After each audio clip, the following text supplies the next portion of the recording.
Sir Jamal sir ने जो भी प्रोडक्शन के क्लासेस लिए थे, जैसे वेल्डिंग हो गया, मेट्रोलॉजी हो गया, तो उन्होंने इतना डिटेल में हम लोग को पढ़ा रखा था कि अगर क्वेश्चन कुछ घुमा फिरा के पूछा तो हम लोग उसको टैकल कर सकते। जमाल सर और राहुल सर ने लेवल अप सीरीज और आरआरबी जे रिलेटेड जो भी सीरीज करवाई थी, वो भी काफ़ी ज़्यादा हेल्पफुल थी। लास्ट एग्जाम के 10 to 15 डेज थे, तो जो हम लोगों ने शॉर्ट नोट्स बनाया था उसका मल्टीपल टाइम्स रिवीजन किया। हम लोगों ने क्या किया था, हमारा एक ग्रुप बना लिया था, उसमें हम लोग हर संडे संडे हम बोला करते थे कि आज हमें ये वाले फेसबुक का ये वाला फुल लेंथ टेस्ट देना, फिर उसका हम लोग शाम को एनालिसिस करते थे कि अच्छा आज हम लोगों ने ये क्वेश्चन की कहाँ गलती हुई है। तो बच्चों, आज हमारे साथ हैं सुदीप्तो दत्ता, जिन्होंने आरआरबी जेई में सिलेक्शन हासिल किया है। तो आज उनकी जर्नी के बारे में जानते हैं, उनसे जानते हैं किस तरीके से, कितनी मेहनत से उन्होंने ये मुकाम हासिल करा है, उसको डिटेल में समझते हैं। Sudeep, first of all congratulations for your success. Thank you और सर। आपका आपका आने के लिए भी बहुत बहुत धन्यवाद, ताकि जो है और बच्चे आपसे इंस्पायर हो सकें। तो सुदीप, तो आप ये बताइए कि कहाँ से आप बिलोंग करते हैं एक्चुअली, और अभी क्या कर रहे हैं? मतलब अभी कुछ जॉब वॉब तो नहीं कर रहे हैं, और बाकी अपने बारे में कुछ बताइए, बैकग्राउंड, अपने बैकग्राउंड के बारे में। सर मेरा नाम सुदीप्तो दत्ता है। मैंने 10th 12th यहीं कटिहार बिहार से किया है। उसके बाद मैंने डिप्लोमा एनजीपी पटना 13 से कंप्लीट किया है, मैकेनिकल इंजीनियरिंग। उसके बाद हमारे कॉलेज में ही प्लेसमेंट हुई थी कंपनी में। उसके बाद कुछ महीनों बाद मैंने कंपनी ज्वाइन करने के बाद वहाँ से रिज़ाइन करके अपनी प्रिपरेशन स्टार्ट की थी दिसंबर 23 में। उसके बाद से मैंने जो मेन एग्ज़ाम हम लोग डिप्लोमा बेसिस पे जो मैकेनिकल इंजीनियर टारगेट करते हुए एसएससी जेई था, तो वो मैंने दिया था, पर वो प्री क्वालिफाई नहीं हो पाया था। और उसके बाद जब आरआरबी जेई का नोटिफिकेशन आया था, तो फिर हम लोग उसमें ही लग गए थे। अच्छा, तो मेक इट इजी से कब जुड़े थे बेटा? सर मेकेटी से तो हम लोग कॉलेज डेज से ही जुड़े हुए हैं, रफली अराउंड 22 से। अच्छा अच्छा, आपने कोई कोर्स ले रखा था हमारा? सर जो एसएससी जेई का एक क्रैश कोर्स था वो लिया था, और फिर जो आरआरबी जेई का मेन वीआईपी कोर्स था, और जो एमसीक्यू बैच वगैरह थे वे वो सब लिए थे। अच्छा, तो जैसे कि आप हमारे कोर्स में भी एनरोल्ड थे, तो आपको जमाल सर और राहुल सर ने पढ़ाया होगा। Yes sir. तो क्या आपको सही लगा? पहले जमाल सर के बारे में बताइए कि क्या सही लगा उसमें चीज़ें जो आपको हेल्प करी है एग्जाम में, फिर राहुल सर के बारे में बताइए। सर जमाल सर ने जो भी प्रोडक्शन के क्लासेस लिए थे, जैसे वेल्डिंग हो गया, मेट्रोलॉजी हो गया, तो उन्होंने इतना डिटेल में हम लोग को पढ़ा रखा था कि अगर क्वेश्चन कुछ घुमा फिरा के पूछा तो हम लोग उसको टैकल कर सकते थे। और इस बार के जो क्वेश्चन आए भी थे क्वेश्चन में, वो direct to the best question नहीं थे, वो थोड़े से कॉन्सेप्चुअल बेस्ड थे। तो सर ने इतना हम लोग को मतलब रेडी कर दिया था कि हम लोग उस क्वेश्चन को टारगेट कर सके। अगर क्वेश्चन नहीं भी आ रहा है तो ऑप्शन एलिमिनेशन कर सके कि क्वेश्चन में जो पूछा जा रहा है वो टैकल कर सके। और सर राहुल सर से तो हम लोगों ने थर्मोडायनेमिक्स, उसके बाद सॉम, और जो मटेरियल साइंस नहीं, और जो अदर सब्जेक्ट्स है वो हम लोगों ने पहले भी पढ़ रखे थे। और उनके जो यूट्यूब पे क्लासेस वगैरह होते थे, जैसे जमाल सर और राहुल सर ने लेवल अप सीरीज और आरआरबी जे रिलेटेड जो भी सीरीज करवाई थी, वो भी काफ़ी ज़्यादा हेल्पफुल रही थी। अच्छा, तो मतलब आपको जो कंसेप्ट थे वो सारे सर ने बहुत बेहतरीन तरीके से कराए, यस। और जो राहुल सर ने चीज़ें आपको बताई वो भी आपके एग्ज़ाम में काम आई। अच्छा, तो आपने ड्यूरिंग प्रिपरेशन अपने नोट्स प्रिपेयर करे थे? Yes sir. अच्छा, अपने हाथ से ही बनाए थे नोट्स? Yes sir. जो हमारा मेन सब्जेक्ट्स जैसे थर्मोडायनेमिक्स, आईसी, इन सब के नोट्स बनाए थे, पर जो प्रोडक्शन के हम्म, नोट्स थे वो काफ़ी ज़्यादा लेंदी हो, तो उसमें हम्म, हम लोग जो मेन मेन पॉइंट्स होते थे वो उसको नोट्स कर लेते थे, और बाकी पीडीएफ से ही ज़्यादा से ज़्यादा रिवीजन करते थे। और जब लास्ट एग्जाम के 10 to 15 डेज थे, तो जो हम लोगों ने शॉर्ट नोट्स बनाए थे उसका मल्टीपल टाइम्स रिवीजन किया था। अच्छा अच्छा, तो मतलब शॉर्ट नोट्स भी आपने बनाए थे? Yes sir. अच्छा, तो इसमें एक्चुअली CBT 1 और CBT 2 दो पार्ट होते हैं इसमें एग्जाम में। तो आपने जो है CBT 1 की प्रिपरेशन की क्या स्ट्रेटेजी रखी थी और CBT 2 की क्या रखी थी? पहले CBT 1 के बारे में बताइए, फिर CBT 2। सर CBT 1 जैसे फुल्ली नॉन टेक्निकल बेस्ड है, उसमें मेनली मैथ्स, रीजनिंग और हमारा जनरल साइंस वगैरह रहता है और जो जीके जीएस रहता है। तो सर एज अ इंजीनियर हम लोग का मेन जो कंसर्न रहता है कि हम लोग का जो नॉन टेक पोर्शन है वो उतना स्ट्रांग नहीं होता है। और अगर मैं अपनी बात करूँ तो जो मैथ्स का पोर्शन है वो मेरा भी उतना स्ट्रांग नहीं था। मतलब हम लोग जो 11th 12th से मैथ्स पढ़ते हैं और जो कंपटीशन में मैथ्स पूछी जाती है उसमें काफ़ी ज़्यादा डिफरेंस नहीं, मतलब डिफरेंस है कि वो कॉन्सेप्चुअल होता है। अगर आपको ट्रिक वगैरह या फिर जो कॉन्सेप्ट है वो नहीं पता है तो काफ़ी ज़्यादा टाइम लग सकता है उन मैथ्स में। तो सबसे पहले जो मेरा वीक सेक्शन था मैथ्स का उसको ज़्यादा से ज़्यादा प्रैक्टिस किया था, और सर ने जो क्लासेस करवाई थी कोर्स में उससे जो हमारा बेस था वो काफ़ी ज़्यादा प्रिपेयर हो गया था। उसके बाद जो PYQs वगैरह थे और टेक्स्ट बुक में जो सेक्शनल मॉक वगैरह रहते हैं उससे मैथ्स को बेहतर किया। और फिर उसका एनालिसिस करना, सिर्फ मॉक देने से नहीं होगा, उसका एनालिसिस करना भी काफ़ी ज़्यादा इम्पॉर्टेंट हो जाता है। और बाकी हमारा जो जनरल साइंस है वो 10th लेवल तक ही पूछी जाती है। तो जो भी जनरल साइंस के जो PYQs वगैरह थे वो सब काफ़ी ज़्यादा हेल्पफुल रहे। और जो करंट अफेयर्स है, इस बार जो CBT 1 में करंट अफेयर्स का वेटेज काफ़ी ज़्यादा रहा था। तो जो वन शॉट वीडियोस होती है 6 मंथ्स वाली करंट अफेयर की, उसको आप 2-3 बार किए थे, उससे भी काफ़ी ज़्यादा हेल्प रहा था CBT 1 में। और CBT 2 हमारा टेक्निकल पोर्शन भी है और नॉन टेक्निकल पोर्शन भी है। जो नॉन टेक्निकल पोर्शन है उसमें इन्वायरमेंट और कंप्यूटर का भी अच्छा खासा वेटेज है और फिजिक्स केमिस्ट्री का भी। तो क्योंकि हम लोगों ने CBT 1 में फिजिक्स केमिस्ट्री एक बार कर रखा था तो हम लोग को सिर्फ रिवीजन करना हुआ जो कॉन्सेप्ट्स वगैरह थे और थोड़ा बहुत प्रैक्टिस। और जो एक न्यू था वो था हम लोग के लिए इन्वायरमेंट और कंप्यूटर। और बाकी जो टेक्निकल है वो हम लोगों ने CBT 1 के साथ साथ थोड़ा थोड़ा ही करके रखा था। पर उसमें जो मेन हेल्प हुआ कि हम लोगों ने क्या किया था, हमारा एक ग्रुप बना लिया था। उसमें हम लोग हर संडे संडे बोला करते थे कि आज हमें ये वाले टेक्स्ट बुक का ये वाला फुल लेंथ टेस्ट देना। फिर उसका हम लोग शाम को एनालिसिस करते थे कि अच्छा आज हम लोगों ने ये क्वेश्चन की कहाँ गलती हुई है, कौन से क्वेश्चन में सिली मिस्टेक्स हुई है, कौन से क्वेश्चन हमें आते थे पर टाइम बाउंडेशन या फिर उस प्रेशर में हम लोग से बने नहीं। तो ये ग्रुप में जब हम लोग डिस्कस करते थे उससे भी काफ़ी ज़्यादा हेल्प हुई थी।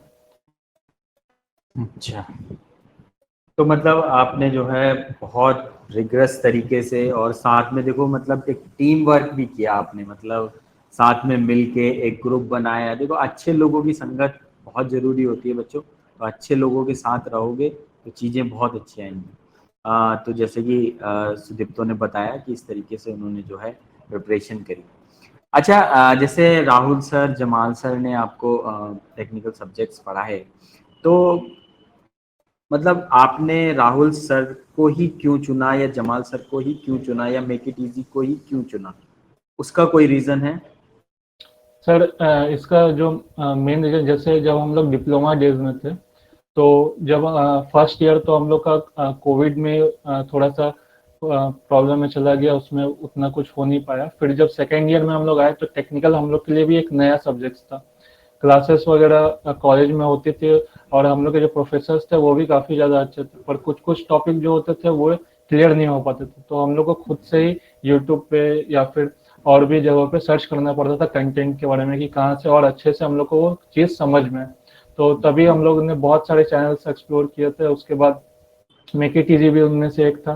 तो वहीं से जो राहुल सर के कॉन्सेप्ट बताने का तरीका है वो भी काफ़ी ज़्यादा अच्छा है कि वो बच्चों के लेवल पे आके समझाते हैं कि कैसे उस कॉन्सेप्ट को स्ट्रॉन्ग करना है, कैसे उस कॉन्सेप्ट को अप्लाई करना है। और जब उन्होंने एक वीडियो बनाया था जिसमें SSC JEE के सारे PYQ क्वेश्चन है, 9 आवर या 10 आवर का वो वीडियो है। तो वो भी काफ़ी ज़्यादा मैंने 3-4 बार उस वीडियो को भी देखा है। और जितने भी सर ने मैराथन वगैरह करवाया है, वन शॉट वगैरह, कि हर एक सब्जेक्ट के शॉर्ट नोट्स कैसे बनाने होते हैं, उसके बाद कैसे उनको फॉर्मूला शीट बनानी होती है, वो सब भी काफ़ी ज़्यादा हेल्पफुल रहा था। अच्छा, और जमाल सर का? सर जमाल सर का जो प्रोडक्शन के अदर जैसे भेल वाले हो गए या फिर और भी अदर प्लेलिस्ट हो गए, तो उसमें जमाल सर जो कॉन्सेप्ट बताते थे, जैसे अ, हम लोग को अगर लिमिट फिट टॉलरेंस पढ़ना है या फिर कोई भी वेल्डिंग का, तो वो जो वीडियोस वगैरह से क्लियर करते थे डिटेल में, तो उससे काफ़ी ज़्यादा समझ में आता था। और हम लोग कॉलेज डेज में भी जो हम लोगों ने वेल्डिंग का प्रैक्टिस वगैरह किया है, जो हम लोगों ने कोर्स वगैरह किया है, तो पहले से हम लोगों ने कर रखा था प्रैक्टिकल, तो हम लोग को और ज़्यादा एब्जॉर्व करने में इजी हुआ था। जैसे लेथ मशीन जो होता है, तो हम लोगों ने लेथ मशीन पे भी काम कर रखा है। उसके बाद जो वेल्डिंग होती है, तो हम लोगों ने वेल्डिंग भी कर रखा है, तो उससे काफ़ी ज़्यादा हेल्प हुई थी प्रोडक्शन को इजीली ग्रैस्प करने में। क्योंकि होता क्या है कि प्रोडक्शन ऐसा टॉपिक है जिसको आप सिर्फ रट नहीं सकते जब तक आपने उस पर प्रैक्टिकली वर्क नहीं किया और उसको फील ना किया हो कि कैसे वो मशीनरी काम करती है। बहुत बढ़िया। तो सुदीप, तो जैसे कि मैं आपने बताया कि आपने 2023 में जो है स्टार्ट किया, वो लॉन्च किया, मेरे को प्रिपरेशन करनी है। तो उसके बाद ऑब्वियस सी बात है आप घर पे ही रह के प्रिपेयर कर रहे होंगे, यस कहीं सर। बाहर हैं? Yes sir. 2023 के बाद जब मैंने कंपनी छोड़ी, उसके बाद से अभी तक मैं घर से ही प्रिपरेशन कर रहा हूँ ऑनलाइन मीडियम से। और अच्छा। पहले तो टारगेट था कि एसएससी जेई को ही क्लियर हम्म, करना है, पर उसमें हो नहीं पाया। तो उसके बाद जब आरआरबी जेई का वैकेंसी है, तो उसमें नंबर्स भी काफ़ी अच्छे थे, और खास करके मैकेनिकल इंजीनियरिंग के जो स्टूडेंट्स होते हैं उनके लिए काफ़ी अच्छी अपॉर्चुनिटी होती है कि आरआरबी जेई में सीट्स वगैरह भी है। और जो कंपटीशन है वो एसएससी से थोड़ा कम होता है, क्योंकि जो स्टूडेंट्स होते हैं वो जोन वाइज डिस्ट्रीब्यूट हो जाते हैं, डिस्ट्रीब्यूट हो जाते हैं, बिल्कुल बिल्कुल। के मुकाबले थोड़ा इजी है। सुदीप, तो क्या स्कोर था आपका फाइनल? सर जो सीवीटी 2 है उसमें मेरा फाइनल स्कोर 107.7 था। अच्छा, और मेरिट इंडेक्स क्या था? Sir merit index 793 point something था। अच्छा अच्छा, ठीक, बढ़िया स्कोर था आपका। कौन से जोन में आप सेलेक्ट हुए? सर मेरा जोन कोलकाता है। अच्छा, कोलकाता में select हुए। आप बेसिकली बिहार के हैं? Yes sir. कटिहार बिहार से ही मेरा सारे स्कूलिंग वगैरह हुए थे, और फिर कॉलेज फिर पटना से। अच्छा अच्छा अच्छा अच्छा। आपका नाम देख के ऐसा लग रहा है जैसे आप वेस्ट बंगाल के हैं। नहीं सर, हम लोग है बंगाली ही, और अच्छा हम लोग अच्छा रहते हैं यहाँ पे। अच्छा, रहते हैं, पिताजी की जॉब वगैरह यहीं पे? नहीं सर, वो मम्मी की जॉब है, पिताजी अच्छा डेथ कर गए। अच्छा अच्छा, सॉरी। अच्छा, चलो, कोई बात नहीं, बहुत मेहनत करी है बेटा आपने। और जो है इतनी मेहनत करने के बाद जब सफलता मिलती है तो उसका जो आनंद होता है वो बहुत जो है अच्छा होता है। अ, अच्छा, जैसे कि आपने जॉब छोड़ी, मतलब बहुत बड़ा डिसीजन होता है ये एकदम से, और ख़ास तौर से जब फैमिली को हमें सपोर्ट करना है, ये सारी चीज़ें होती हैं। तो उस टाइम जो आपने डिसीजन लिया, तो उसमें कुछ दिक्कत आई आपको या आसानी से ले लिया आपने वो डिसीजन? सर जॉब छोड़ना तो इजी डिसीजन नहीं होता है, क्योंकि आपको लगता है कि ये आपकी पहली जॉब है, आप कमाने स्टार्ट कर दिए। पर जॉब के दौरान ही लगा कि इससे बेहतर अपॉर्चुनिटीज गवर्नमेंट में है। और घर वालों ने भी काफ़ी ज़्यादा सपोर्ट किया कि नहीं, तुम घर से प्रिपरेशन करो और तुम ले सकते हो जॉब। तो उनका काफ़ी ज़्यादा सपोर्ट था, माँ ने भी काफ़ी ज़्यादा सपोर्ट किया इस बारे में। और जो भी प्रिपरेशन डेज थे उसमें काफ़ी ज़्यादा सही रहा। और जैसे अब फ्री टाइम भी रहता है हम लोग का, क्योंकि सारा दिन तो हम लोग बैठ के पढ़ नहीं सकते, तो जो ट्यूशन्स वगैरह हो गए वो भी लिए मैंने। उसके बाद अच्छा उसके साथ ही प्रिपरेशन कंटिन्यू रखा। अच्छा अच्छा, और मतलब जब आप हम यस सर। आपने ट्यूशंस भी लिए मतलब? Yes sir. बहुत और बड़ी बात है हम यार। लोग का जो ग्रुप था, कोर ग्रुप, व्हाट्सएप पे वीडियो कॉल पे हम लोग अगर कोई टॉपिक समझ में नहीं आया तो हम लोग एक दूसरे को बताते थे, या मुझे कोई टॉपिक क्लियर नहीं है या क्वेश्चन क्लियर नहीं है तो हम लोग एक दूसरे से डिस्कस करते थे। तो वो कोर ग्रुप हम्म, भी काफ़ी ज़्यादा हेल्प किया। बिल्कुल बिल्कुल, ग्रुप स्टडी बहुत ज़रूरी है, ये बिल्कुल सही बात है। आजकल बच्चे ने बिल्कुल छोड़ ही दिया है ये सब करना, तो आप अभी भी कर रहे हैं, ये बहुत अच्छी बात है। अच्छा, जैसे कि जब आप प्रिपरेशन कर रहे थे, कभी कभी थोड़ा सा फीलिंग आता है यार, पता नहीं क्या ही कर रहा हूँ मैं, हो भी होगा नहीं होगा, थोड़ा सा डाउट और थोड़ा सा डर तो लगता ही है, क्योंकि इतना बड़ा डिसीजन लिया है। पता चला नहीं हुआ, जैसे आपने कहा एसएससी जेई में मेरा नहीं हुआ था, तो मतलब उस टाइम अपने आप को कैसे मोटिवेटेड रखा सुदीप्तो आप? सर इसका तो मेन क्रेडिट जाता है हम लोग का जो कॉलेज का ग्रुप है, वो हम मुझे जो ग्रुप मिला है वो काफ़ी ज़्यादा अच्छा ग्रुप मिला है। तो उनसे कभी कभी बात कर लेते तो वो काफ़ी ज़्यादा मोटिवेट करके रखते थे कि नहीं हो जाएगा, आपसे नहीं होता फिर किससे होगा। तो जो हमारा कोर ग्रुप है कॉलेज का वो काफ़ी ज़्यादा मोटिवेटिंग है। जो मेरे फ्रेंड सर्कल है जैसे आयुष है, ऋतिक है, रोशन है, ये लोग काफ़ी ज़्यादा मोटिवेट करके रखते थे कि नहीं हम लोग कर लेंगे साथ में। और जो हमारा कोर ग्रुप था उसमें से कुछ मेंबर्स का एचपीसीएल में भी हुआ है, कुछ मेंबर्स का एएलपी में भी हुआ है। मतलब सारे सेलेक्ट हो गए होंगे। Yes sir.